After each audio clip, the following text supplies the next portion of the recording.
Bueno, muy buenas tardes para todos. Muchas gracias por estar con nosotros en esta jornada. Para nosotros, para el Colegio de Abogados Comercialistas, realmente es un privilegio poder contar con su participación en el día de hoy frente a un tema que nos pareció bastante interesante en algunas de las discusiones internas que tenemos al interior del colegio y tiene que ver específicamente con el tema de la firma. Entonces, hemos querido, en virtud de una solicitud elevada por nuestro presidente del Colegio de Abogados Comercialistas, el doctor Jorge Oviedo Albán, y de su vicepresidente, Gira López Castro, acompañarlos a ustedes en este día con este tema y con la participación de los doctores Nicolás Torres, Juan Pablo Giraldo, Ulises Canosa y por mí, Edgar Iván León. Queremos darles las gracias por su asistencia, especialmente a los colegiados y también a los profesionales que nos quieren acompañar y, por supuesto, a los múltiples estudiantes de pregrado que se encuentran aquí disponibles. Mi nombre es Edgar Iván León, yo soy profesor de la Universidad Sergio Arboleda y fui vicepresidente del Colegio de Abogados Comercialistas y por eso quiero darles mi mayor bienvenida para este momento, en esta presentación tan interesante e importante que vamos a hacer. Vamos en un primer momento a hablar de la firma como elemento del consentimiento. Me va a permitir hacer un marco general antes de darle la palabra a nuestros conferencistas. Y vamos a hacer un entorno general respecto de cómo se encuentra regulada la firma en nuestra legislación nacional. Vamos a arrancar o a partir de la firma manuscrita, que es la firma que todos conocemos y la firma que nosotros todos hemos utilizado desde siempre. Y vamos a encontrar una definición de carácter legal como la expresión del nombre del suscriptor o de alguno de los elementos que la integren o de un signo o símbolo empleado como medio de identificación personal. Aquí vamos a encontrar, por ejemplo, una firma que es muy famosa, que parece un electrocardiograma plano, y es la firma de nuestro presidente de la República. Fíjense que es una firma bastante particular, pues en principio debería decir Iván Duque, pero dice, por supuesto, una cantidad de símbolos y gráficos que lo identifican a él como persona. No olviden ustedes que de todas formas, la manera como se presenta la grafía va a determinar también los rasgos individuales de una persona en su ejercicio personal, en su comportamiento, en su manera de ser. ¿Sí? Esa es la firma manuscrita. Igualmente, nuestro código de comercio se refiere a la firma del que no sabe o no puede. Esta firma es muy importante y les cuento una pequeña anécdota que me ocurrió en algún momento que me pareció pues bastante interesante de compartir con ustedes en este seminario. Y correspondió a la firma que hicieron los padres de un operario de una compañía de servicios públicos que murió. Cuando el juez laboral fue a ratificar, a autorizar la conciliación que se había hecho con los padres por la indemnización correspondiente que recibieron los padres de este trabajador, se encontró con que los dos eran analfabetas, no sabían firmar y el juez le indicó a estas dos personas que por favor pusieran una X en la firma. A mí me contaron esta historia, obviamente yo era pendiente cuando me contaron toda esta tragedia de la situación personal de estos individuos, pero me quedé pensando, bueno, ¿esta firma realmente tiene una verdadera validez? Y al día siguiente llamé a mi amigo, al abogado laboralista que había estado presente en este proceso. Le dije, oiga, acá hay un problema bastante particular frente a esta firma. ¿Por qué? Porque es que resulta que nuestro Código de Comercio nos establece en el artículo 826 que si alguno de los contratantes, alguna de las personas no puede o no sabe firmar, otra persona lo hará a su ruego, dando fe de ello dos testigos y se imprimirán en el documento las huellas digitales o plantares del otorgante. Esto es muy importante, pues hay que tener en cuenta que estas personas definitivamente no sabían cómo firmar y su firma como tal no era una X. Su firma debería ser otra cosa, pero como no sabían, quien debía firmar era una persona que lo hiciera por ellos. Por eso yo quería compartir un sello que se utiliza en las notarías. Aquí mis agradecimientos a la Notaría 38 que me hizo el favor de facilitarme precisamente ese sello que nos demuestra la manera como definitivamente se hace esta firma ruego cuando alguien no sabe o no puede. Fíjense que aquí dice, diligencia de reconocimiento. Ante el notario 38 del Círculo de Bogotá compareció tal persona quien exhibió una cédula tal de la ciudad y manifestó no poder o no saber firmar por razón por la cual rogó al testigo. Fíjense que aquí, en estos casos, el notario da fe de que hay alguien que no sabe o no puede firmar y le pide a alguien, la persona que es el contratante o quien debe hacer esta declaración de firmar, que firme por ella. Fíjense que no es realmente la persona, el testigo, quien va a firmar con el nombre de quien le pide el favor. No, es la persona que va a firmar quien definitivamente escribe su rúbrica para darle validez a nombre de la persona que no puede o no sabe. Bueno, dentro de nuestra legislación igualmente aparece la firma de quien es discapacitado visual. Nuestro código utiliza la expresión ciego. Y nos dice el artículo 828 del Código de Comercio que la firma de los ciegos no les obligará, sino cuando haya sido debidamente autenticada ante un juez o un notario, previa lectura del respectivo documento de parte del mismo juez o notario. Un poco reiterativa nuestra legislación en esta materia. Esto es bastante interesante porque, bueno, nuestro código estaba hecho para la década de los 70, ¿cierto? Entra en vigencia en el año 1972. El año entrante estamos completando un aniversario más de nuestro código de comercio. Pero resulta que en la actualidad este tipo de circunstancias incluso pueden ir un poco más allá, porque la tecnología realmente nos acompaña y nos permite realizar una serie de conductas que anteriormente, hace 50, 40 años, 50 años, no estaban previstas. Y fíjense, por ejemplo, que en la actualidad existen este tipo de lentes en el cual la persona discapacitada los utiliza, el mismo aparato comienza a leer la información y le da una señal auditiva de que lo que está escrito, pues lo puede firmar o no, pues tiene la certeza de que lo que está leyendo realmente es la declaración de voluntad. Entonces, fíjense que aquí la tecnología comienza a operar de una manera bastante importante y de una forma auxiliar muy, muy, muy interesante para aquellas personas que pueden tener una discapacidad visual. Bueno. Adicionalmente, conseguí esta información y es precisamente el acta de diligencia. Ante el suscrito notario 38 del Círculo de Bogotá compareció la persona identificada con la cédula tal, expedida en tal ciudad, persona invidente a quien el notario le leyó en voz alta y perceptible el texto del presente contenido.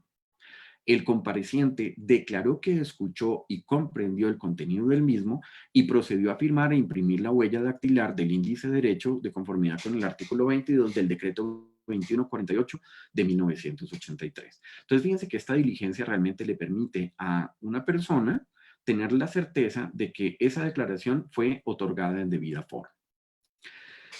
Nuestra legislación incluso establece la posibilidad de realizar una firma mecánica. Esta firma mecánica se encuentra regulada en el artículo 827 del Código de Comercio. Según esta disposición, la firma que procede de algún medio mecánico no se considerará suficiente, sino en los negocios en que la ley o la costumbre lo admita. Son dos casos principales los que vamos a encontrar en nuestro sistema donde se presenta precisamente esta firma mecánica. Una tiene que ver con los billetes y la otra tiene que ver con las pólizas de seguros. En cuanto a los billetes, yo quisiera presentar este video y compartirlo con ustedes, pues obedeció que hace 2 años hubo un cambio de gerente general, perdón, de gerente ejecutivo del Banco de la República. Alejandro, por favor, me confirma si el video tiene sonido. Es un video muy corto que quiero compartir con ustedes. Empiezan a circular en la economía nacional nuevos billetes de 2.000 pesos pertenecientes a la nueva familia, firmados por el actual gerente general del Banco de la República, Juan José Echavarría, y por la gerente ¿No fue? ejecutiva, Marcela Ocampo. quien se convierte en la primera mujer que estampa su firma en los billetes colombianos. Los billetes con las firmas de los doctores Echavarría y Ocampo corresponden a la 7ª edición de billetes de 2000 de la Nueva Familia, autorizada el año anterior para el programa de producción 2018-2019. Después de haberse atendido la demanda estimada para 2 años con ediciones firmadas por los anteriores gerentes, general y ejecutivo, entran los nuevos en circulación, los cuales corresponden a la 7ª edición del billete de 2000 de la Nueva Familia, con las firmas nuevas, con 100 millones de piezas autorizadas que se irán poniendo en el mercado según los requerimientos de la economía. De manera progresiva y dependiendo de la evolución de la demanda de efectivo, las otras denominaciones con las nuevas firmas irán entrando en circulación en los próximos meses. Se estima que los billetes de 20.000 y 50.000 entran en circulación a partir del último trimestre de 2018, los de 5.000 y 10.000 durante el primer semestre de 2019 y los de 100.000 en el año 2020. El Banco de la República resalta que los billetes de 2000 con las nuevas firmas que empiezan a circular a partir de hoy no cambian en su diseño ni en sus características de seguridad frente a los anteriores. Estos billetes entrarán a formar parte de los medios de pago disponibles para las transacciones económicas en el país y circularán simultáneamente con los actuales billetes de 2000.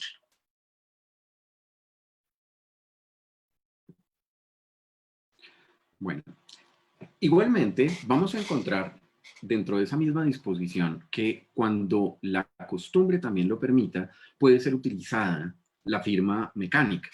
Entonces, la Cámara de Comercio de Bogotá tiene certificada la siguiente costumbre. En Bogotá es costumbre mercantil en el contrato de seguro que las compañías aseguradoras utilicen la firma mecánica en la carátula, los anexos y las modificaciones en todos los ramos que éstas expiden. Estaba viendo yo una póliza de seguros que me encontré y le pregunté a varios de mis colegas que trabajan en aseguradoras si esto era así. Un contrato de seguro. Se expide la póliza y la póliza viene de inmediato con la firma escaneada por parte de quien tiene la representación legal y quien tiene la posibilidad de representar a esa compañía. ¿Sí? No solamente el representante legal, sino todos aquellos que tienen firma autorizada para poder hacer negocios con representación. Entonces, fíjense que en este caso estamos hablando de una firma escaneada que es muy interesante, pero aquí la pregunta es, ¿esa firma como tal se entendería como una firma mecánica o como una firma definitivamente escaneada? Y ese es uno de los temas que van a abordar nuestros dos siguientes conferencistas. Aparece en nuestra legislación la firma digital y esta se encuentra contenida en el artículo 2 de la Ley 527 de 1999, que es la Ley de Comercio Electrónico. Se establece acá un concepto definitivamente técnico. Es un valor numérico que se adhiere a un mensaje de datos y que utilizando un procedimiento matemático conocido, vinculado a la clave del iniciador y al texto del mensaje, permite determinar que este valor se ha obtenido exclusivamente con la clave del iniciador y que el mensaje inicial no ha sido modificado después de efectuada la transformación. Esto es muy interesante entenderlo. Más adelante pues lo vamos a analizar con algunos de nuestros panelistas, que definitivamente una firma digital no es igual a una firma escaneada. La firma digital como tal es un mecanismo de seguridad que se agrega o se inserta en un documento electrónico y que nos permite a nosotros encriptar la información como un documento seguro. Para poder desencriptar esa información se requiere de la existencia de una clave pública, una clave privada, que se junten y definitivamente abran la información. Por eso, en realidad, una firma digital puede corresponder a un sistema como el que estamos mencionando. ¿Sí? Realmente es un programa que se va generando de forma independiente para cada proceso y que, repito, se puede abrir a través del sistema de clave pública y de clave privada. En virtud del artículo 7º de la Ley 527 de 1999, cuando se refiere a las firmas, se establece una disposición en el literal B de ese artículo.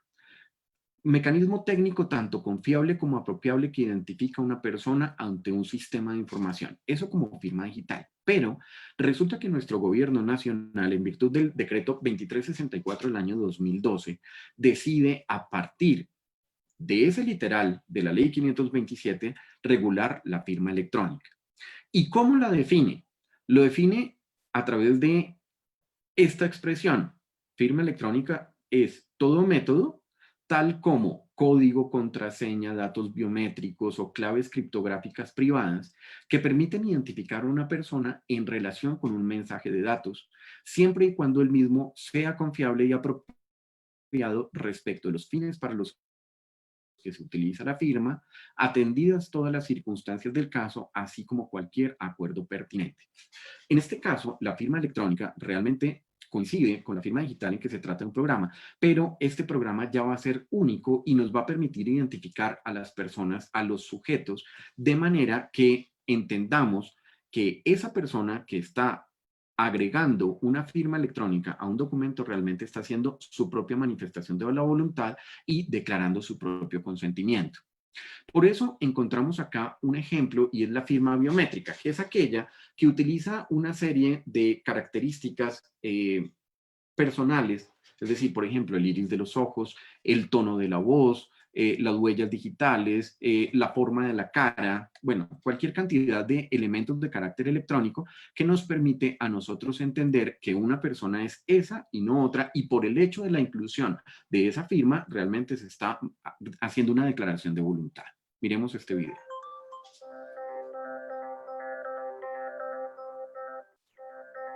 Nuestra solución de firma biométrica digital es una solución de firma en dispositivo con pantalla táctil, tablet, portátil o teléfono móvil.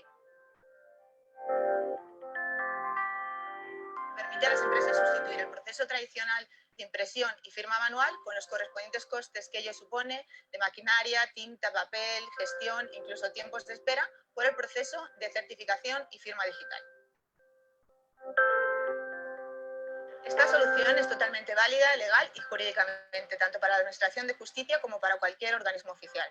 En definitiva, supone una tendencia a la digitalización, asegurando tres factores importantes. La identificación, te dice quién eres; la integridad, no es posible modificar el documento una vez firmado; y el no repudio, no es posible el no reconocimiento de la firma. El proceso es muy sencillo, simplemente hay que descargarse la aplicación o acceder a la plataforma web del servicio, enviar el documento a quien quieras que se firme, el documento se visualiza y se firma en el propio dispositivo. En ese momento el dispositivo recoge ciertos parámetros como la velocidad y la presión y genera un patrón caligráfico de forma que sea imposible suplantar la firma. Una vez firmado se añade la certificación y el sellado de tiempo, que son los que otorgan la validez legal al documento. Por último, una vez firmado se puede descargar el documento y guardarlo en la unidad de almacenamiento que se desee. Bueno, este tema es tremendamente importante, pues la realización de contratos inteligentes pues cada vez va a requerir de una mayor utilización de mecanismos de seguridad como el que estamos planteando. Por eso quiero invitarlos a todos ustedes a escuchar a nuestros panelistas, porque la pregunta aquí fue ¿cuál era el valor probatorio de la firma escaneada? Esa fue la discusión que se dio precisamente dentro de nuestro grupo de colegiados. ¿Cuál es el valor de esa firma escaneada? ¿En qué consiste? ¿Realmente tiene la verdadera validez que podemos encontrar a partir de estas normas? ¿Podríamos ubicarla dentro de la firma mecánica como tal? Y por eso, en un primer momento, quiero invitar al doctor Nicolás Torres. Nicolás Torres Lara, quien es abogado egresado de la Universidad Sergio Arboleda, tiene especialización en Derecho Comercial de la Universidad del Rosario, en Propiedad Industrial, Derechos de Autor en la Universidad Externada de Colombia, Derecho a los Negocios Internacionales de la Universidad de los Andes, quien es abogado litigante y consultor empresarial y actualmente es socio de la firma NER Servicios Empresariales y Jurídicos. Entonces, doctor Nicolás, responde usted a esta pregunta. ¿Qué pasa con la firma escaneada? ¿Podemos encontrarla y cuál es su validez dentro de nuestro sistema jurídico? Bueno, doctor León, primero que todo, muchas gracias al Colegio de Abogados Comercialistas por brindar este espacio de debate. al doctor Oviedo, presidente del colegio, a la doctora Gira, también a los panelistas, el doctor Ulises y el doctor Juan Pablo, y a todos nuestros colegiados y a todos los que nos escuchan. Bueno, fue un debate que inició por nuestro grupo interno de Colegio de Abogados, inicialmente también por, como les comenté en su momento, un artículo que salió en el diario La República en Asuntos Legales, en donde yo tenía pues varios reparos y porque encontraba varias inconsistencias de acuerdo al mismo y de acuerdo a lo que se mencionaba con relación a la validez de la firma escaneada en nuestro tráfico mercantil y también en nuestro tráfico de comercio electrónico. Lo que les voy a mencionar básicamente es un tema ya relacionado más con un enfoque de comercio electrónico y de derecho digital y la dinamización que en este momento se está haciendo en el mercado por estos medios. Y pues no encuentro, digamos, una validez en cuanto probatoria, por cuanto, digamos, puede llegar a tener y adolecer de una seguridad y de una fiabilidad este tipo de firmas escaneadas, ¿sí? Quisiera, pues, primero empezar, gracias, doctor León, por hacer toda esa introducción y el esbozo de todo lo relacionado con las firmas. Ahí voy a saltar un poco, digamos, yo también tenía algo relacionado con eso, pero me gustaría de todas formas empezar también a visualizar un poco desde mi enfoque de derecho digital lo relacionado con el tema de firma escaneada.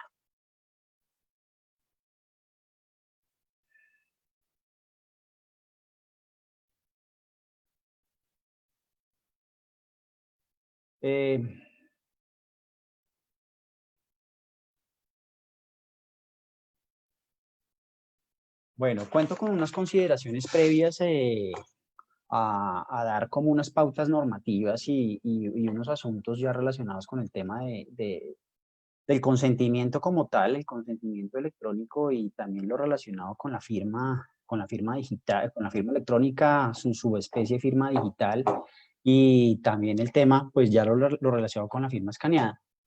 Dando estas consideraciones, sino como consideraciones está que el cumplimiento de formalidades puede ser necesario de manera excepcional, si así la norma lo indica. No se debe entender que para contratos celebrados o ejecutados por medios electrónicos... Seleccionas todo, no tienes que hacerlo por uno, seleccionas todo y le das pegado especial transponer y el solito te pega todo. ¿Aló? ¿Aló? Ya. Continúo. No se debe entender que para contratos celebrados o ejecutados por medios electrónicos, la inclusión de la firma electrónica y la firma digital sean formalidades ad substanciam actus o ad approbationem, so pena de invalidez, inexistencia o inoponibilidad del negocio jurídico. ¿Sí? Si se exige de formalidad la inclusión de la firma de las partes, esto se puede cumplir en el mundo digital por un medio equivalente como es la firma electrónica o la firma digital.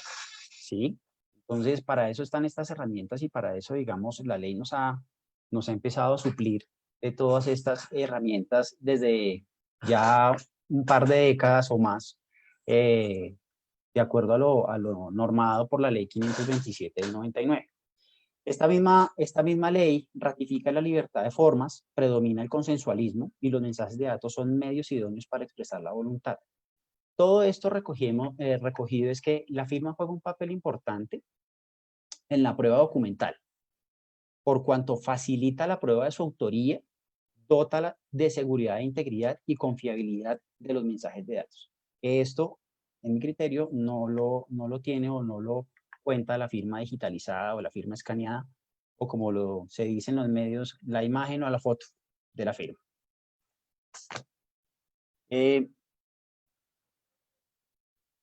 Un minuto, por favor. Perdón. Entonces, bueno, ya que también el doctor León nos hizo la introducción a temas de firma y tipos de firma, desde el enfoque electrónico está la parte de firma electrónica y firma digital que se empezaron a sacar y a relucir de acuerdo a la ley modelo del CENUMI en el año 96, en donde se estimuló el uso de mensajes de datos y del correo electrónico para el comercio electrónico, haciéndolo estos confiables y seguros, ¿sí? Tal y como se definió previamente en la ley 527, se definió como firma. Adicionalmente, pues cuento yo que como firma electrónica son datos en forma electrónica, consignados en un mensaje de datos o adjuntados, o lógicamente asociados al mismo, que puedan ser utilizados para identificar al firmante, que apruebe el mensaje y la información allí recogida. Posteriormente fue reglamentada esta ley, donde adicionalmente, mediante un decreto, el decreto 2364 del 2012, adicionalmente al tema de la reglamentación de la firma electrónica, se tienen en cuenta mecanismos de identificación de seguridad, como el tema de los cifrados, que nos permiten tener más seguridad sobre la integralidad del mensaje y sobre la persona que lo emite, ¿sí? Posteriormente,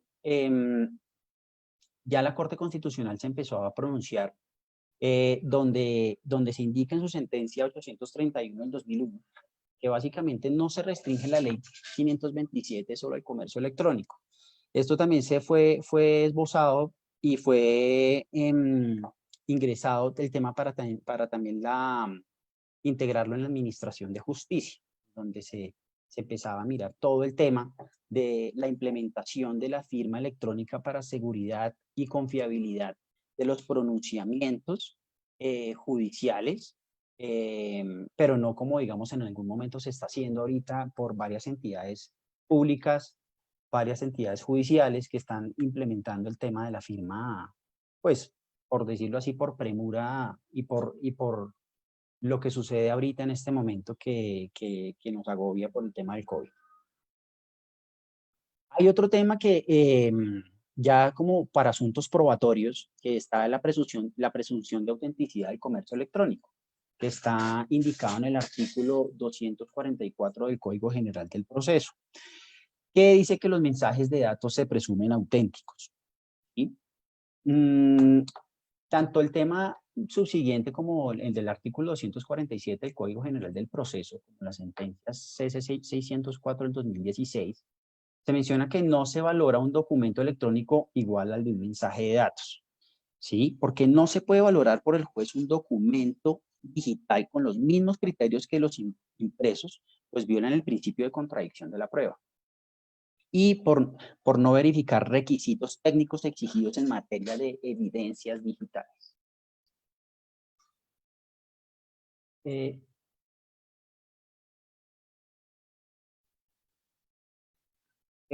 Otro tema relacionado con lo anterior de la firma electrónica, la Corte Suprema de Justicia en el año 2010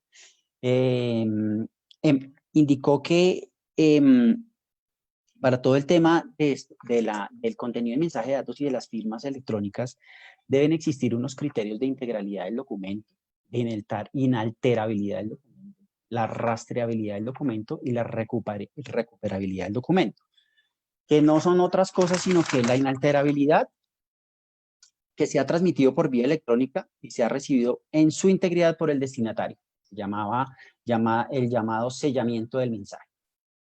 El tema de inalterabilidad del documento, que el documento generado por primera vez no sea modificado y puede haber protección de la información como mecanismo de criptografía y las firmas digitales o firmas electrónicas. La rastreabilidad del documento, que se puede acudir a la fuente y a la fuente original de creación y almacenamiento para verificar su autenticidad y la originalidad del mismo. Y el tema de la recuperabilidad del documento, que pueda ser asequible a consultas y conservación del mismo. Como tal, ahí existe otro tema que es el de la autenticidad de los mensajes de datos. La autenticidad de los mensajes de datos, que es paralela a la confiabilidad del mismo, ¿sí?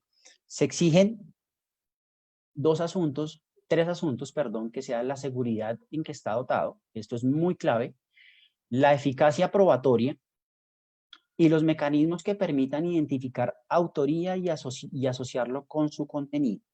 De allí es donde cobra relevancia el asunto de firma electrónica y firma digital, ¿sí? Entonces, este es el asunto que, digamos, ya vamos a mirar. ¿Por qué? Porque también, como se menciona, es que todo dato que en forma electrónica cumpla una función identificadora, con independencia del grado de seguridad que ofrezca, puede catalogarse como firma electrónica. Puede catalogarse como firma electrónica, como el tema de los datos biométricos, los passwords, las criptografías, etcétera, o la subespecie del tema de la firma digital, perdón. Pero dicha firma solo cumplirá efectos jurídicos igual la equivalencia, el tema del principio de equivalencia funcional de la firma manuscrita, cuando cumpla los requisitos de seguridad y de fiabilidad o confiabilidad, porque garantiza la identificación del autor del mensaje, la integridad y la confiabilidad del mismo. De allí el tema y de allí el esbozo como tal que les traigo a colación y es el tema de la firma digitalizada o firma escaneada. En este momento, como recorderis, puedo indicar que el decreto 491 del 2020, ya como un tema anecdótico, se empezó a implementar el tema por el tema en estos momentos, que en su artículo 11, que la firma escaneada será válida para las autoridades públicas para suscribir actos, providencias y decisiones, ¿sí? Pero mi pregunta es, esto se hizo por una premura, esto se hizo por la coyuntura que estaba pasando. Nos demoramos más de 20 años tratando de implementar firmas electrónicas en la Administración de Justicia y en las entidades públicas y en las demás entidades públicas. Y en este momento, por cuestiones de urgencia, estamos implementando una firma digitalizada, una firma que adolece de toda la confiabilidad y de toda la seguridad para el pronunciamiento de decisiones administrativas y judiciales. Entonces, mi pregunta ¿es equiparable una firma digitalizada con todo lo anterior dicho a una firma electrónica o firma digital en la justicia y en el tráfico mercantil? Entonces, el tema es, mi criterio, la firma digitalizada no es equiparable a una firma manuscrita, porque no es confiable y no es apropiada, ¿sí? ¿Confiable qué es? Que tenga autenticidad y que tenga integridad como tal, ¿sí? Y que es apropiada, que sea idónea o que se ajuste a las necesidades, ¿sí? La Corte Suprema de Justicia, la firma electrónica, indica que solo producirá los efectos de la firma manuscrita cuando cumpla los requisitos de seguridad y fiabilidad desde el proceso técnico de su creación. La firma digitalizada no tiene estos requisitos. No adolece, no cuenta con una seguridad o una fiabilidad desde el proceso técnico de su creación. La firma digitalizada no es propiamente un mecanismo técnico o tecnológico. Eso lo podemos saber y lo podemos conocer en estos momentos. Y sus dificultades están a la hora de mostrar su confiabilidad, completamente. Cuenta con un bajo nivel de seguridad, la rúbrica es fácilmente suplantable y la imagen o foto, ¿sí?, está sin control alguno, pudiendo ser copiada y pegada virtualmente en cualquier documento. Esto es así. Esto es lo que yo considero con relación a la firma digitalizada. Para terminar, con inclinación al tema digital y al comercio electrónico, sabemos que, digamos, en cuanto al consentimiento como tal, los documentos electrónicos carentes de firma. La firma es útil, sí, para establecer la autenticidad del documento, pero no es imprescindible, ¿sí? El juez puede adquirir certezas de los documentos electrónicos por otros medios. Los contratos sin firma electrónica en el tema de los smart contracts o contratos, digamos, en el ámbito del comercio electrónico, que son la gran mayoría, estos son perfectamente válidos y la ausencia de firma no los prima de validez, ¿sí? Aquí acuérdense sobre el tema de los contratos electrónicos cuando uno acepta los términos y condiciones, que son contratos de acción y se aprueba por medios diferentes a la firma electrónica, ¿sí? Pero existen unos temas en Internet, y ya para temas anecdóticos y de cerrar, que es que los problemas de Internet y del comercio electrónico en este momento no provienen de la inseguridad jurídica de las transacciones o de la identidad de las personas que prestaron el consentimiento. Provienen de las actividades delictivas de los ciberpiratas y de la seguridad de información y sobre todo el intercambio de datos. Ustedes se pueden dar cuenta ahorita, se incrementaron en delitos informáticos el 300%. Y eso es un tema para tener en cuenta. Pero para centrarnos en el debate, la inclinación sobre todo para el tema de firma digitalizada no cumple con un mecanismo técnico o tecnológico para nuestras tráficos mercantiles y tampoco para el tema de la administración de justicia o de la emisión de decisiones judiciales o administrativas. Y vuelvo y repito, por el bajo nivel de seguridad, esto es fácilmente suplantable y pudiendo ser traficada o copiada de un documento a otro sin que nosotros tengamos control del mismo una vez la emitamos. ¿Vale? Esta es mi intervención y bueno, muchas gracias y termino acá. Perfecto, doctor Nicolás, muchas gracias. Muy interesante su posición, que tiene que ver especialmente con todos los aspectos tecnológicos que rodean principalmente la seguridad que puede tener o no una firma digitalizada. Entonces, le vamos a dar la palabra al doctor Juan Pablo Giraldo, quien tiene una posición bastante interesante al respecto, pues porque la idea es encontrar puntos y aspectos que pueden ser relevantes para entender cuál es la seguridad de esta clase de firmas. El doctor Juan Pablo Giraldo es abogado de la Pontificia Universidad Javeriana, es especialista en Derecho Comercial de la misma universidad y en Derecho Tributario de la Universidad del Rosario y tiene estudios en Solución Alternativa de Controversias en la Universidad de Toronto. Ha sido profesor de la Facultad de Derecho de la Universidad de La Sabana, de la Universidad del Norte y de la Universidad de ICESI. Igualmente, pues es miembro del Colegio de Abogados Comercialistas y actualmente es socio de la firma Escudero, Giraldo y Asociados.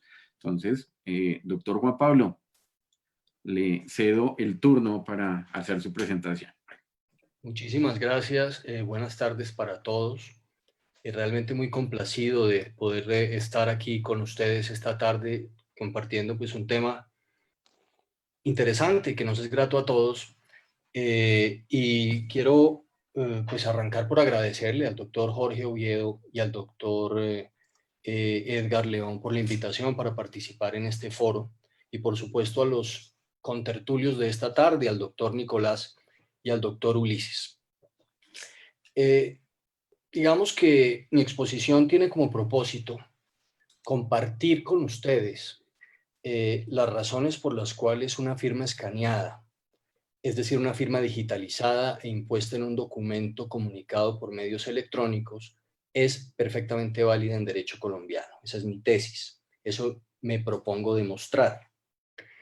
Y entonces, en ese sentido, voy a aludir a unos conceptos muy sencillos y muy rápidamente, conceptos que ya fueron tocados en la intervención del doctor León y el doctor Torres, algunos de ellos, pero me sirven para apuntalar mis argumentos para llegar a la conclusión que arriba ya indiqué. Partamos entonces de un concepto que es suficientemente conocido por todos, y es el que la firma tradicional o manuscrita, o que también se llama hológrafa, representa el instrumento por excelencia a través del cual se manifiesta la voluntad, a través del cual la voluntad queda legitimada, queda corroborada.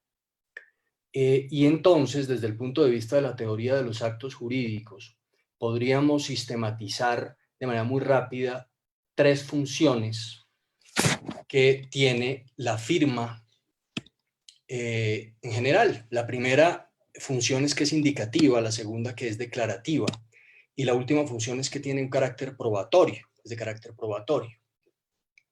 Es indicativa recordando simplemente conceptos, porque nos sirve para identificar quién es el autor del documento. Es declarativa porque equivale a una expresión de conformidad frente al documento.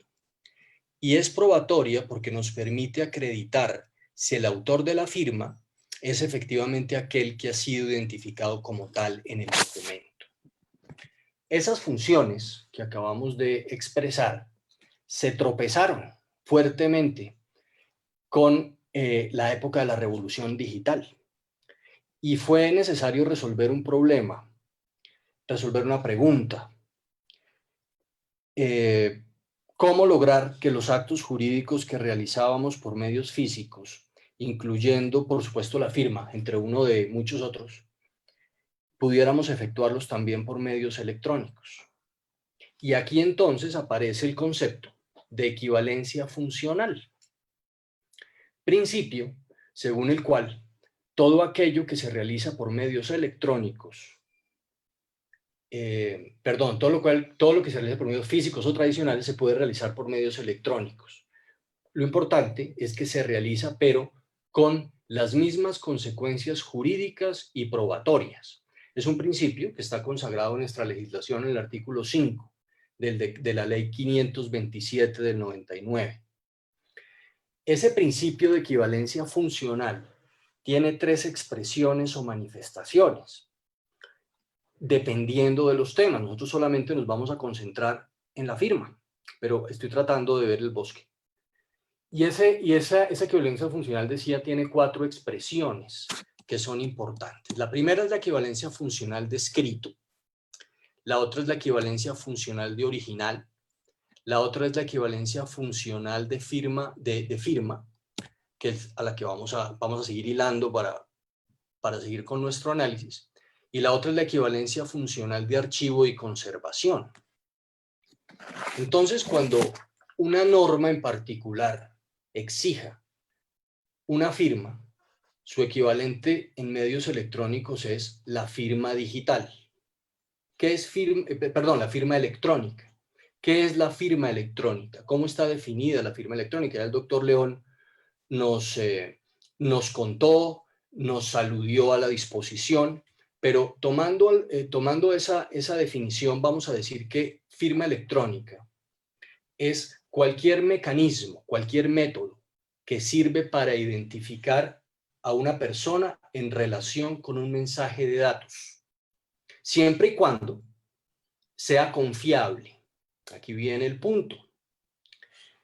Sea confiable, ¿qué quiere decir? Ser confiable no quiere decir anular por completo cualquier riesgo, lo cual es absolutamente imposible. Confiable quiere decir mitigar los riesgos de suplantación y de autenticidad, de suplantación y de alteración del mensaje de datos. De suplantación, que tiene que ver con la autenticidad, y de alteración del mensaje de datos, que tiene que ver con la integridad. Y entonces estoy utilizando la expresión mitigar, porque ningún método supera en un 100% el riesgo de suplantación ni el riesgo de alteración del mensaje de datos. Así como tampoco nunca la firma tradicional o física ha estado blindada absolutamente al riesgo de falsificación. Nunca ha sido infalible y no por ello se ha dejado de utilizar a plenitud, por lo que no puede ser un argumento válido entonces para restarle validez a la firma escaneada al que no tenga el mayor de los grados de seguridad.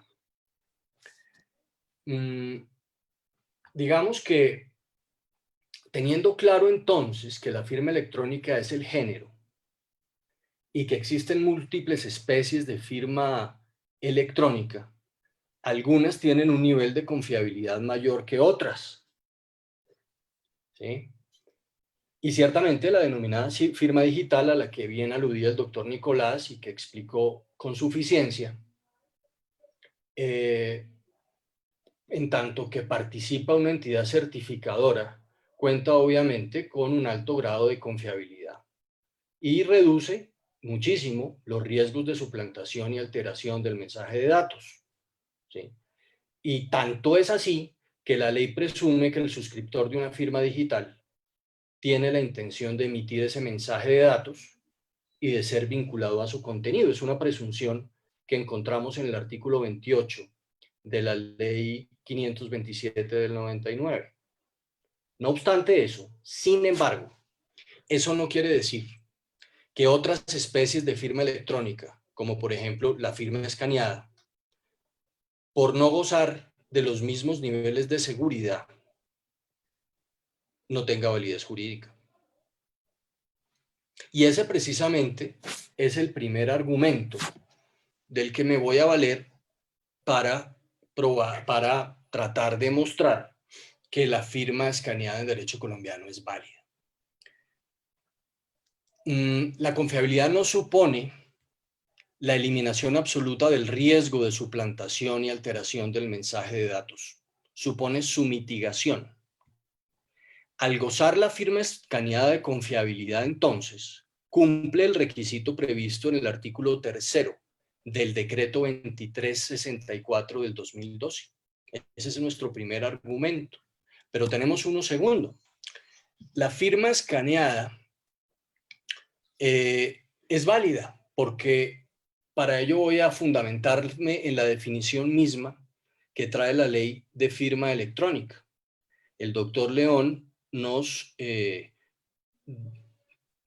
mostraba cuál es el contenido del numeral 3º del artículo 1º del 2364 del 2012, que define la firma electrónica. Y en esa definición se desarrollan los métodos, digamos, se enlistan los métodos que pueden constituir firma electrónica. Y uno de ellos en particular alude al dato biométrico. Dentro de esos métodos está el dato biométrico. ¿Qué es entonces el dato biométrico? O mejor, ¿qué es la biometría? Es un mecanismo de reconocimiento de personas, también de eso hablaba el doctor León, y ese mecanismo es un mecanismo donde se estudia las características fisiológicas de las personas, pero también comportamentales. Es decir, las características fisiológicas más usadas, que son las más comunes que se utilizan en estos mecanismos biométricos, son pues el iris, la huella dactilar, la retina, el rostro, pero también existe dentro de este dato biométrico, dentro de este método biométrico, la posibilidad de analizar el comportamiento y en particular de dos cosas, del reconocimiento de la voz y de la escritura. Y dentro de la escritura encontramos la firma manuscrita, ya sea original o escaneada. Luego, al ser la firma un dato biométrico, es verdadera firma electrónica, y su validez es indiscutible. La firma escaneada es un verdadero dato biométrico, por lo tanto hace parte de la firma electrónica, hace parte de esas clases de firma electrónica y su validez entonces es indiscutible.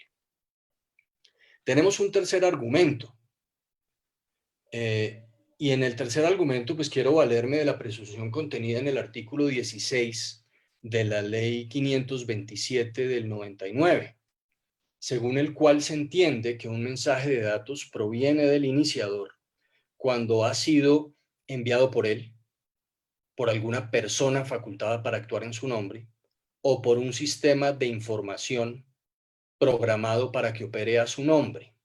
Por lo tanto, al identificarse de esa manera el iniciador del documento, con la firma escaneada, estamos frente a una verdadera firma electrónica.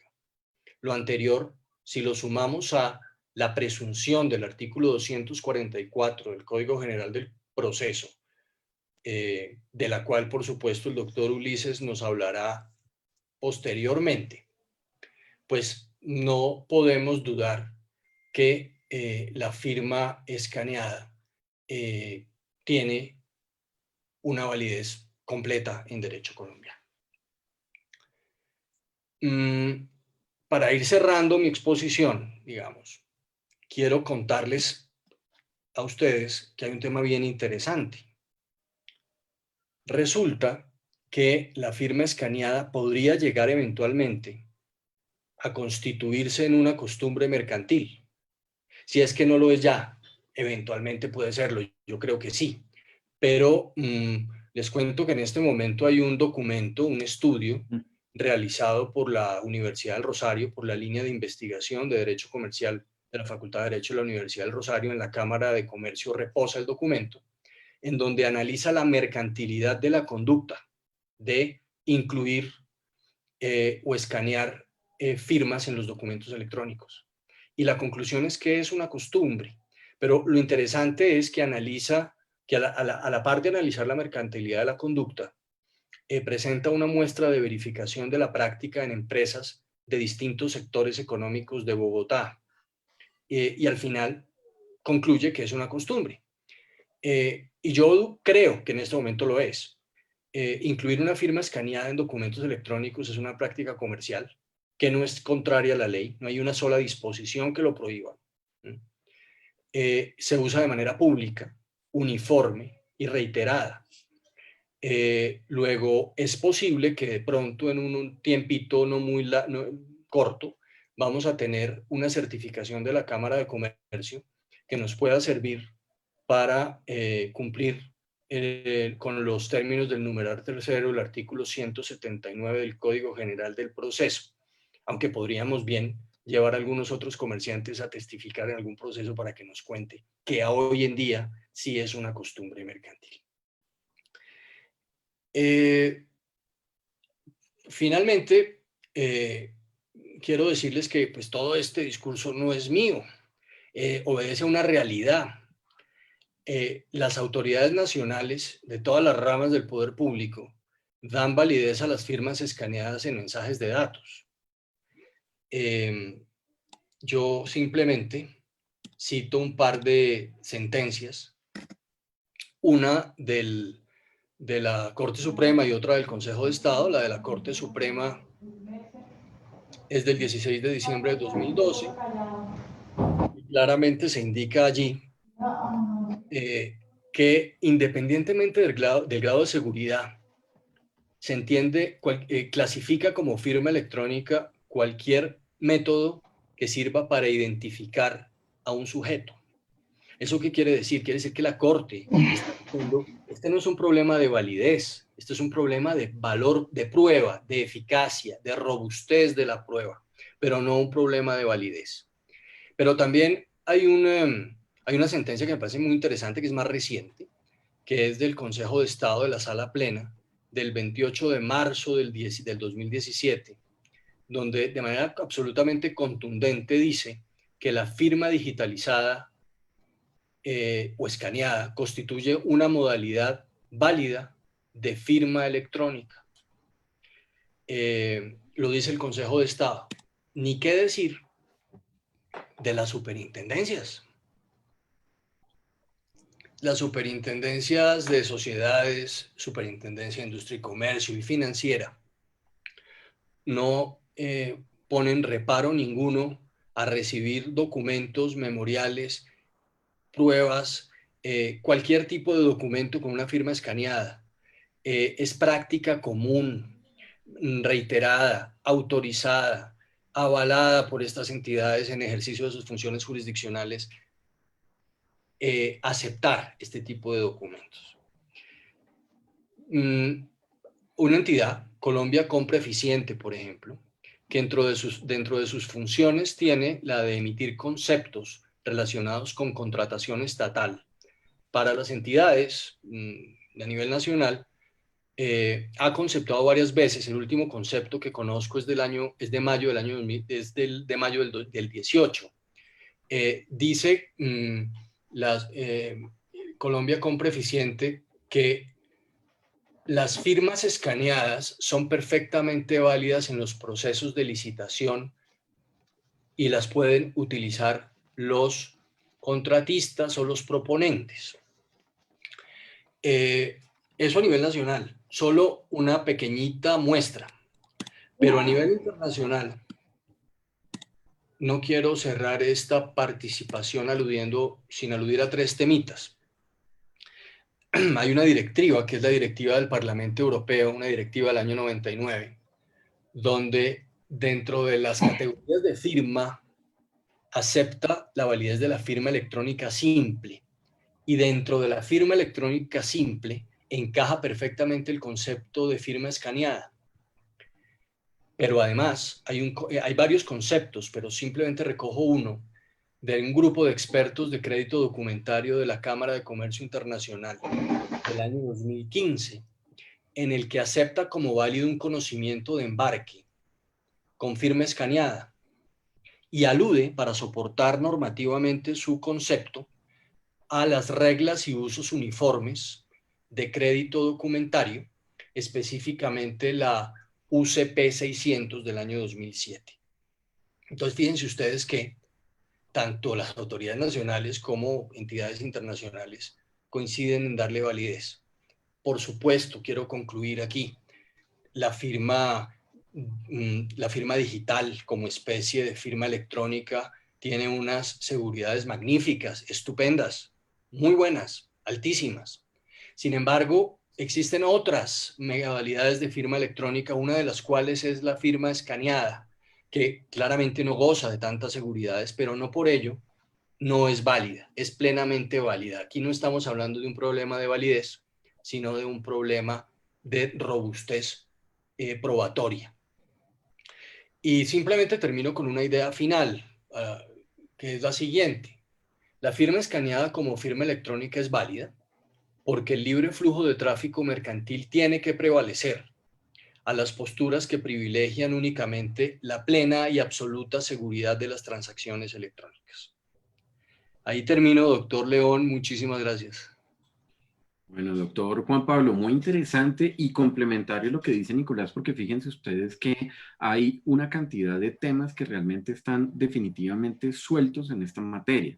Sí, algo que se creía que ya estaba dicho completamente, realmente no es muy fácil entender si tiene la validez de conformidad con nuestra legislación, si no la tiene, tanto así que incluso pues hay decisiones de los jueces que nos han permitido a nosotros realmente entender que existe una verdadera validez de esta clase de firma.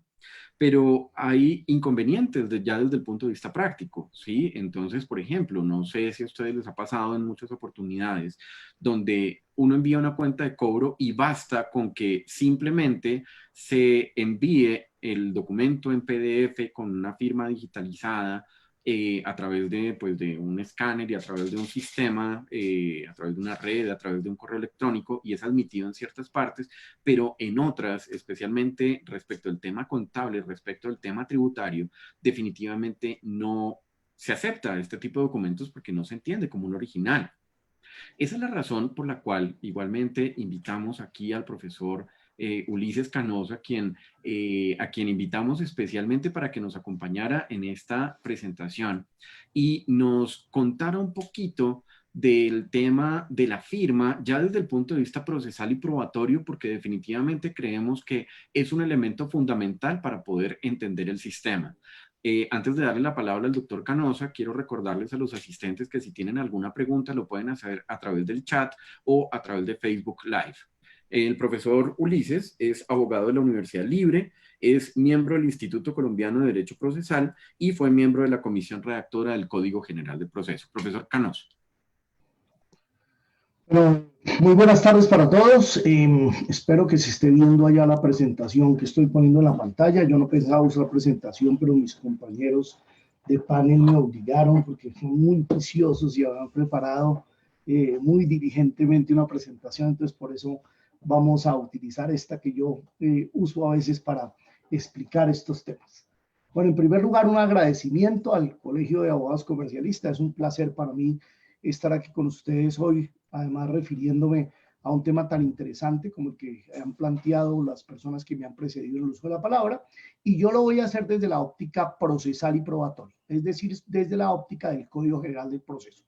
No sin dejar de decir que estoy totalmente de acuerdo con lo que el doctor Juan Pablo acaba de exponer, comparto plenamente su presentación y sus conclusiones, y voy a confirmar eso con las normas del Código General del Proceso. Entonces, lo primero que hay que decir es que el Código General del Proceso es la Ley 1564 de 2012. ¿Y por qué hay que resaltar eso? Porque es que las sentencias de la Corte anteriores al año 2012, pues no se refieren a este código y por lo tanto no están vigentes. La sentencia del año 2010 que se ha mencionado fue una sentencia que en su momento, pues fue una sentencia avanzada, es una sentencia, si no estoy mal, de ponencia de Pedro Munar, pero es una sentencia que se refiere al Código de Procedimiento Civil que no está vigente. Y ese Código de Procedimiento Civil decía cosas distintas a las que dice el Código General del Proceso, como lo vamos a ver. Uno se pregunta, ¿pero por qué seguimos entonces en estas discusiones? El maestro Jairo Parra tiene una frase que es muy sabia. Él pone su manita así, yo siempre digo, él pone la manita y separa los dedos y dice, es que el código no ha acabado de entrar en vigencia todavía, dice el maestro. Y es verdad, el código del año 2012, como lo voy a mostrar, es un código de avanzada, es un código que presume ampliamente la autenticidad de los documentos, que nos despoja de todas estas discusiones formales que estamos teniendo a diario, que nos facilita la vida, que facilita la prueba en los procesos, pero que algunos seguimos con cierta resistencia a aplicarlo. Es lo mismo que pasa con la sentencia de la Corte Constitucional que acaba de salir, la sentencia de la T043 del 2020 sobre los pantallazos de WhatsApp, que voy a referirme más adelante. Es una sentencia que no aplica el Código General del Proceso. Es una sentencia que trae, y les pido por favor que la lean, yo la critico con todo el respeto de la Corte, pero creo que académicamente tenemos que tener la posibilidad de criticar lo que nos parece equivocado. Es una sentencia que cita a un autor argentino que se refiere a una ley argentina de 1981. Pues sí, muy interesante el autor argentino y la ley argentina de 1981, pero esa ley no aplica en Colombia. En Colombia aplica el Código General del Proceso. Luego habría sido bueno que la Corte se hubiera referido al Código General del Proceso, como además lo advierte el salvamento de voto de Alberto Rojas Ríos, que llama la atención a eso. Dice, es que aquí es aplicable en Colombia este código que vamos a mencionar. Entonces, este código tuvo unos propósitos muy importantes que ustedes ven en la pantalla. La eficacia de los derechos sustanciales. No podemos seguir por formalismos, discusiones de que si una firma tiene valor o no, atentando en los procesos contra los derechos de las personas. Los procesos se tramitan para que los derechos de las personas se hagan efectivos en los trámites judiciales, no para que terminemos después de muchos años un proceso diciendo que un documento no tiene valor porque le falta una firma X o Y o por una discusión académica citando a un autor X o un autor Y. Segundo, el código trató de innovar y modernizar. Antes pensábamos en documentos físicos y en firmas manuscritas. Hoy eso desapareció y más con esta crisis humanitaria. ¿Quién está firmando manuscritamente? ¿Quién está mandando documentos físicos en este momento? Nadie. Todos estamos mandando documentos electrónicos. Emails, mensajes de WhatsApp. Estamos contratando bienes y servicios de esta manera. En algunos casos, como se ha explicado, escaneando nuestra firma. Y estamos aceptándolo y estamos dándole validez en el derecho sustancial a eso. ¿Cómo pensar que en el derecho sustancial no se lo demos? Es que el derecho sustancial no puede ser para hacerle más difícil a las personas las cosas que pueden hacer en el derecho sustancial. Por eso el código se hizo para eso. Y además para facilitar el acceso, es decir, entrar a la justicia, que no tengamos ese tipo de discusión o formalidades para entrar a los procesos, y para desformalizar, que igualmente al actuar podamos hacerlo fácilmente. Hoy la justicia tiene que ser una justicia más fácil porque solo de esa manera es más asequible para el ciudadano. El código se redactó teniendo en cuenta dos principios fundamentales. Empecemos con el de abajo, el de la buena fe. Hay que presumir la buena fe. Es que creer en la buena fe de las personas supone creer que el documento que presenta es legítimo como prueba. Exigirle la garantía de un tercero, por ejemplo, una firma digital, que es una firma certificada por una entidad de certificación, o si es un documento físico de un notario, pues es presumirle la mala fe, creer que tiene que traer un tercero que garantice la legitimidad del documento. Pues el Código General del Proceso no partió de la mala fe de nadie, sino creyó en la buena fe de las personas, manda creer que los documentos que se presenten son auténticos y por esa razón proscribe o excluye cualquier forma de autenticación, como lo vamos a ver más adelante. Pero además el código se redactó sobre un presupuesto fundamental que es la exclusión de excesos rituales manifiestos. El artículo 11 del código dice que el juez se abstendrá de exigir y cumplir formalidades innecesarias. En esa frase del artículo 11 está toda la teoría que en el derecho comparado se conoce como exceso ritual manifiesto. Ninguna formalidad, ninguna discusión de esta formal de que si un documento tiene firma o no, que si es original, que si es copia, que si está autenticado, se puede dar un proceso, sino cuando sirve esa discusión para garantizar un derecho sustancial o para garantizar un derecho fundamental. Tenemos que tener esos dos parámetros siempre en la vista. Si esta discusión conduce a quitarle valor a un documento y de esa manera atentar contra el derecho fundamental, por ejemplo, de acceso a la justicia, una persona que presenta un memorial sin firma para un recurso, sabemos todos que hay tutelas que dicen eso no importa, no se puede llegar al exceso ritual de por eso no permitirle a una parte ejercitar el derecho que tiene a controvertir una providencia. O si por esa razón una persona ve su derecho sustancial frustrado, pues no puede dársele a esa formalidad ese valor o esa envergadura, porque de esa manera se incurre en lo que se llama un exceso de reforma de texto.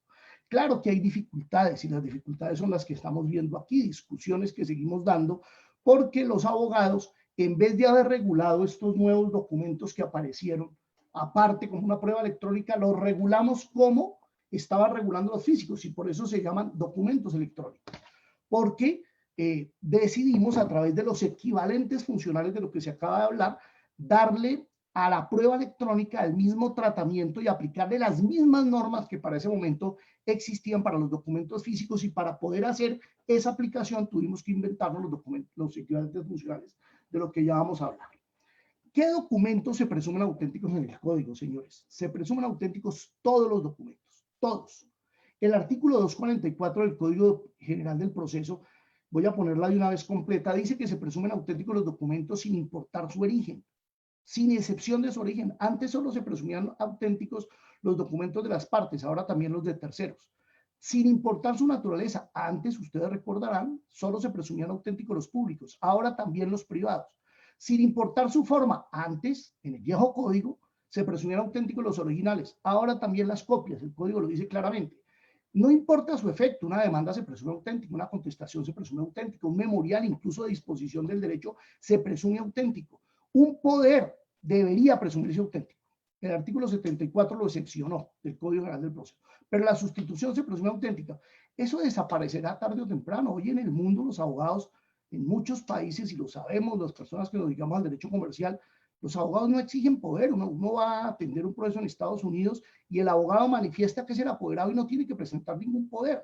Eso es una cultura que tenemos nosotros de formalidad y de desconfianza hacia el abogado, cuando el abogado debía poder ser fedatario público de eso. De tal manera que eso desaparecerá tarde o temprano. Hay un proyecto de decreto que le entregamos al gobierno en estos días para que lo expida. Vamos a ver si finalmente lo expide. Ojalá sí, tiene plazo hasta el 6 de junio. Hoy estamos hasta el 4 para colaborar en la reactivación de la justicia, pero no se sabe si lo expida, en el cual el instituto ha incluido una norma que hace que todos los documentos, incluidos los poderes, se presuman auténticos.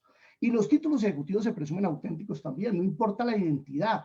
Si un documento está manuscrito, si un documento está suscrito, si un documento está simplemente elaborado, si un documento tiene una voz, una grabación, se presume auténtica, un video se presume auténtico. No importa el destino. Miren lo que hicimos en el Código General del Proceso. Establecimos que el documento se presume auténtico sea en un proceso laboral, en un proceso civil, en un administrativo, en una tutela. Es que antes pasaba que este paquete de documentos uno lo presentaba en una tutela y se presumía auténtico, pero si uno lo presentaba ante el mismo juez en un proceso civil, tocaba autenticarlo, como si la autenticidad fuera del destino del documento, cuando es un tema del documento. Por esa razón se incluye esa disposición. Los documentos se presumen auténticos no importa su contenido, los dispositivos que sirven para crear, extinguir o modificar obligaciones, los documentos declarativos, las declaraciones de simple ciencia, y los documentos representativos como un plano, un dibujo, una fotografía, se presume auténtico. Y finalmente, se presume auténtico el documento, no importa su estructura. Se presume auténtico el documento físico y se presume auténtico el electrónico. Eso no lo decía el Código de Proceso Civil, y por eso esas sentencias que trataban de desarrollar estas ideas, pues hacían un gran esfuerzo de actualización, pero estaban refiriéndose a un código que ya no existe, que está derogado. El nuevo código claramente dice que el documento electrónico se presume auténtico. Ahora, claro que hay que diferenciar en materia de autenticidad algunas cosas que ya vamos a ver en la siguiente transparencia, pero ya que me ha salido esta, quiero decir que solo hay dos excepciones, o insistir en dos excepciones. Primero, los poderes, y segundo, los documentos públicos otorgados en el exterior por funcionario público con su intervención, porque de acuerdo con el 251 quedó que esos documentos, si hay convenio de la apostilla, pues deben venir debidamente apostillados, el requisito que en los próximos años está también tendiendo a desaparecer en el mundo. Ahora, una cosa es eso que acabo de decir y otra cosa es distinguir, y aquí esta transparencia es muy importante, entre conceptos en la prueba documental que no se deben refundir para evitar confusiones. Una cosa es que una prueba sea lícita, porque alguien podría decir, oye, pero ¿cómo así que se presume auténtica una grabación si fue tomada ilegalmente? No, es que lo primero que hay que mirar es si un documento es legal, si la prueba es lícita. Si, ¿cuándo es lícita? Si se produce respetando los derechos fundamentales y la ley. Si una prueba es ilícita, no miramos más. Este es un punto de partida, ustedes lo ven a la izquierda, por eso es una flecha, y a la derecha hay un punto de llegada. Si el documento es ilícito, no miramos nada más. Pero si se trata de un documento que es lícito, tenemos que mirar si es auténtico. En el Código General del Proceso, la autenticidad es la certeza sobre el autor jurídico. Es un tema de paternidad, de atribución del documento. Es que el documento tiene un signo de individualidad o pertenencia, o si no lo tiene, de todas maneras se puede atribuir a una persona. Incluye también la integridad del documento en el Código General del Proceso, y cuando se trata de una copia, incluye la conformidad de un documento con otro.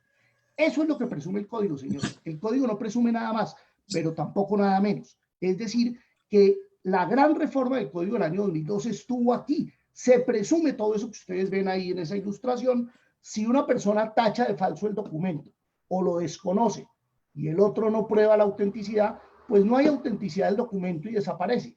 Pero si, como suele suceder, yo presento un documento y la otra parte se queda callada, se vuelve un hecho no controvertido, el documento mantiene la presunción de autenticidad y por lo tanto tiene pleno valor en este punto que estamos mencionando.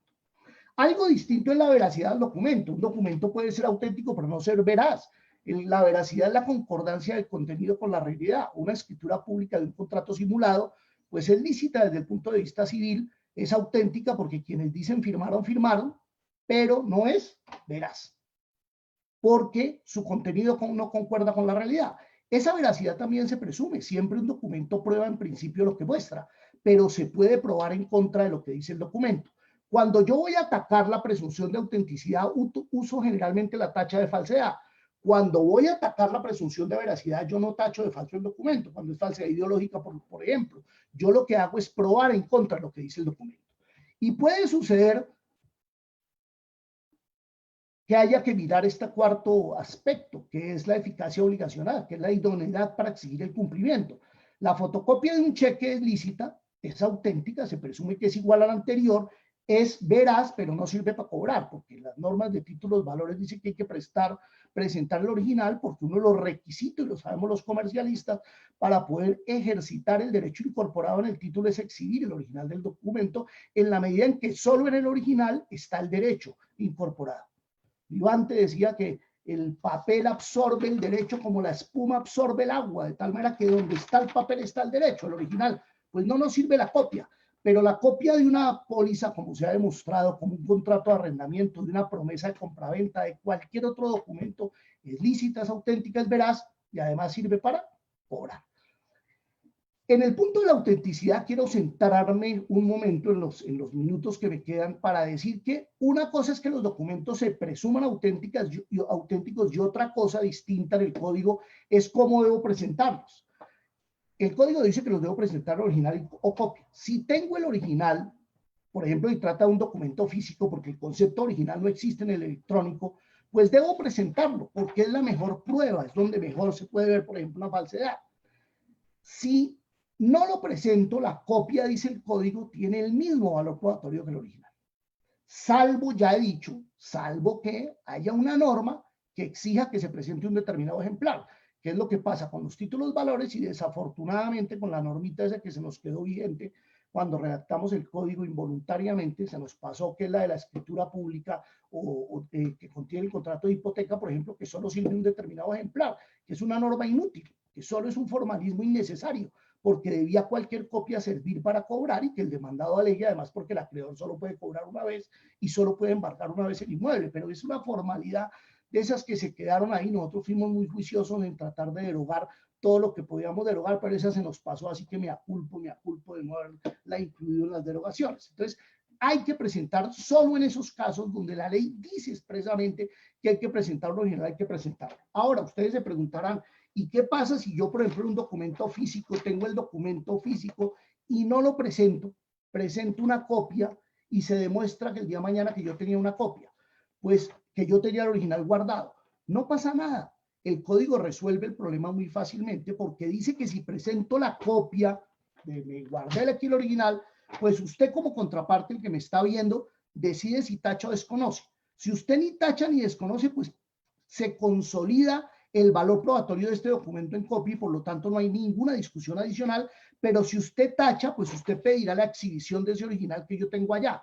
Si yo no exhibo el original que usted pidió, se va a presumir cierto que es falsa la copia que presenté, porque usted al pedir la exhibición debió haber manifestado que la pedía para probar la falsedad de esta copia y ya todos sabemos que de acuerdo con las normas del código, cuando una persona llamada a exhibir no exhibe, se presume cierto el hecho que la otra persona había manifestado que quería probar con esa exhibición. Ahora, los documentos declarativos emanados de terceros se presumen auténticos. Sí, el nuevo código permite que nosotros en un proceso, y lo hacemos, esta es una norma que se acostumbraba mucho en los arbitramentos, recepcionamos los testimonios unilateralmente, los presentábamos, necesitábamos autenticarlos, no, se presumen auténticos. Ahora, ¿tienen que ratificarse? Sí, la ratificación es una cosa distinta. Si la parte contraria quiere oír al testigo y quiere preguntarle, tiene que ir al testigo a la audiencia, si no ese documento no tiene valor probatorio, porque la ratificación es un tema, reitero, distinto a la autenticidad. Ahora, y para terminar con esta. Esto es una presunción, la presunción de autenticidad. Los documentos todos se presumen auténticos. Es decir, que en el derecho sustancial todo eso que estamos haciendo ahorita tiene que haber tranquilidad, que al presentarlos en los procesos no debemos tener dificultades frente a un juez que aplique el Código General de Procesos. Si el juez aplica el Código argentino, tenemos problemas. Pero si aplica el Código General de Procesos, no debemos tener problema por las normas que acabamos de ver. Claro está que como es una presunción y se puede probar en contrario, pues tiene que poderse atacar la presunción por dos mecanismos que el código trae. Mecanismos que ya dicho son diferentes a los de atacar la presunción de veracidad y que son la tacha y el desconocimiento. La tacha procede para documentos que tienen signos de individualidad o pertenencia y el desconocimiento para documentos que no tienen signos de individualidad o pertenencia. ¿Qué diferencia entre las dos figuras? Que en la tacha el que tacha prueba y si no prueba el documento se presume auténtico. En cambio en el desconocimiento el que desconoce no prueba, prueba el que aportó, tiene que probar la autenticidad y si no la prueba el documento no tiene valor. Ahora, en materia de documentos, de mensajes de datos, yo quiero llamar la atención, me voy a pasar ahí dos transparencias porque ya fueron incluidas en lo que dice en la explicación de los otros profesores, que es el artículo 10º de la ley 527. ¿Y por qué quiero llamar la atención a eso? Porque es que en los procesos cogen a invocar la ley 527, la ley 527 gobierna el comercio electrónico, no gobierna el valor probatorio de los documentos electrónicos. Por el contrario, la ley 527 dice en el artículo 10º que los mensajes de datos serán admisibles como medios de prueba y su fuerza probatoria es la del Código de Procedimiento Civil y Código General del Proceso. Entonces tenemos que preguntarnos, ¿y cuál es el valor probatorio del Código General del Proceso? Están los artículos 244 y 247. Se presumen auténticos si uno los presenta en el mismo formato en que fueron generados, o que fueron enviados, o fueron recibidos. Yo lo presento en el mismo formato, técnicamente lo puedo extraer de aquí por un medio técnico y se presume auténtico. Pero la ley me dio la posibilidad de imprimirlo también. Eso lo dice claramente el código en el artículo 247. Como se mencionó en la conferencia anterior, esa norma fue demandada y no fue declarada inexequible. La norma no fue declarada inexequible. La jurisprudencia en los considerandos dice una cantidad de cosas, pero la sentencia es inhibitoria. Y es inhibitoria porque lo que se decía era que el Código General del Proceso atentaba contra la ley 527 y obviamente una acción de inconstitucionalidad no se puede plantear de esa manera. Tiene que plantearse que un código atenta contra la Constitución. La Corte tuvo que decir que el código era perfectamente exequible, por lo tanto la norma quedó vigente y por lo tanto yo puedo imprimir un mensaje de datos y presentarlo y ese documento se presume auténtico. ¿Por qué se puede presumir auténtico? Porque yo lo presento ante usted. Es lo que se llama el diálogo procesal. Si usted considera que es falso, lo tacha. Si usted considera que lo puede desconocer porque no tiene signos de individualidad o pertenencia suyo, lo desconoce. Y si usted se queda callado, con su silencio, consolida la afirmación de que yo estoy haciendo de que el documento es auténtico. Eso es lo que se llama un hecho pacífico desde el punto de vista probatorio. Eso es lo que se llama un hecho aceptado por ambas partes, un hecho no controvertido, y en materia civil solo tienen que probarse los hechos controvertidos y no los hechos admitidos por ambas partes, de tal manera que desde ese punto de vista también la presunción de autenticidad del código respeta plenamente el derecho de defensa, el derecho de publicidad de la parte contraria, el derecho de contradicción que ella tiene para tachar o desconocer y por lo tanto el debido proceso. Muchas gracias. Bueno, profesor Canosa, muchas gracias por esta interesantísima, por este interesantísimo punto de vista. Hemos recibido una pregunta aquí dentro de nuestro chat y tiene que ver precisamente con usted, doctor Canosa, a ver si usted nos puede responder esta pregunta de alguno de los participantes. Y la pregunta es la siguiente: ¿sería recomendable adoptar firma digital para los memoriales que se presentaran vía email a los juzgados? Y entonces aquí volvemos con el punto de la firma digitalizada. ¿Esto sería importante? ¿Cómo lo manejamos? ¿Cómo lo ve usted desde su punto de vista? A ver, yo creo que cada quien maneja sus propios miedos, ¿no? Eso de que sea recomendable depende uno, pues, ¿qué quiere uno tener? Si uno considera que, como pasaba antes, uno tiene que presentar autenticados los memoriales, y hay abogados que lo siguen haciendo, pues puede contratar una firma digital, porque la firma digital no es más que eso, una firma autenticada por una entidad experta en certificación. Ahora eso cuesta también, ¿no? Hay que tener en cuenta que eso genera unos enormes costos y también demora las actuaciones, porque mientras usted firma, consume algún pequeño tiempo que, multiplicado por todas las firmas digitales que usted tenga que colocarle un documento, pues eso implica unos consumos de tiempo y dinero que yo creo que resultan totalmente innecesarios hoy en día, a la vista de las normas del Código General del Proceso. Yo personalmente no lo hago. Yo trabajo en una entidad financiera. Esta entidad ha tenido que reinventarse totalmente en esta época de crisis y hemos tenido que aplicar plenamente, y entiendo que las demás también, la presunción de autenticidad de documentos, porque de otra manera no podríamos funcionar y de otra manera iríamos en contravía con lo que está sucediendo en el mundo. Además, con una realidad creo que ya no volverá atrás. Esto, saldremos de esta crisis, como toda crisis se supera, pero yo creo que toda la digitalización, que es lo bueno que ha tenido la crisis, no volverá atrás. Perfecto, muchas gracias, doctor Canosa. Como se dan cuenta, pues, de toda nuestra exposición, algo que definitivamente podría ser un considerando básico del derecho de obligaciones, que es la firma como expresión del consentimiento, de todas formas tiene muchos elementos, muchos matices que hacen que tengamos que volver precisamente a estudiar esta figura. Ver cómo, por ejemplo, pues, elementos que se suponían ya chequeados, como por ejemplo la existencia de la firma del ciego, pues lógicamente la tecnología nos ayuda mucho en esto.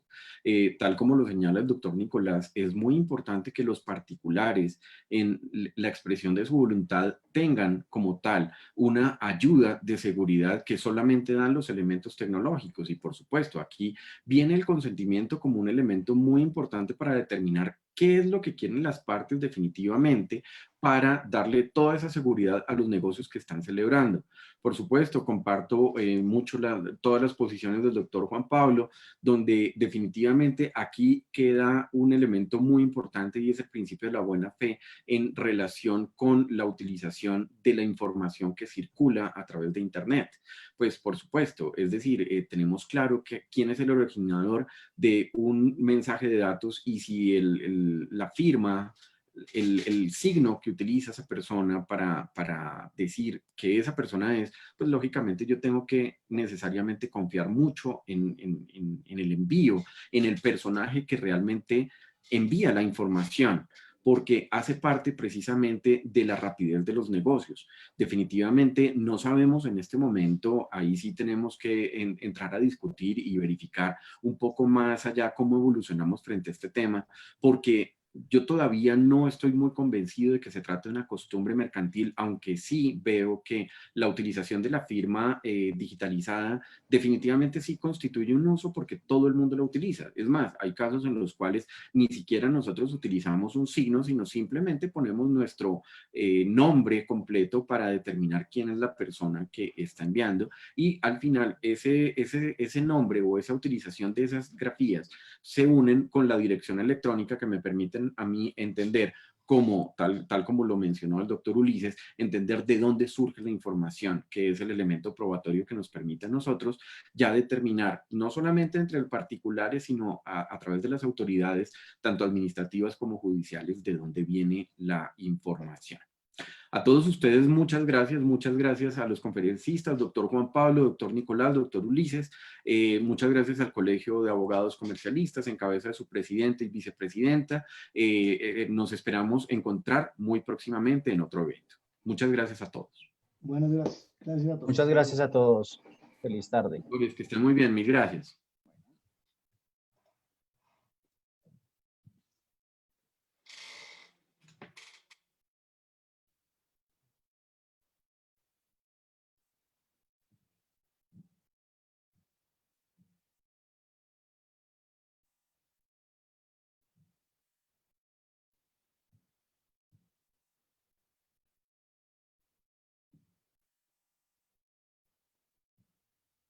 Gracias, doctor Edgar. Hasta luego.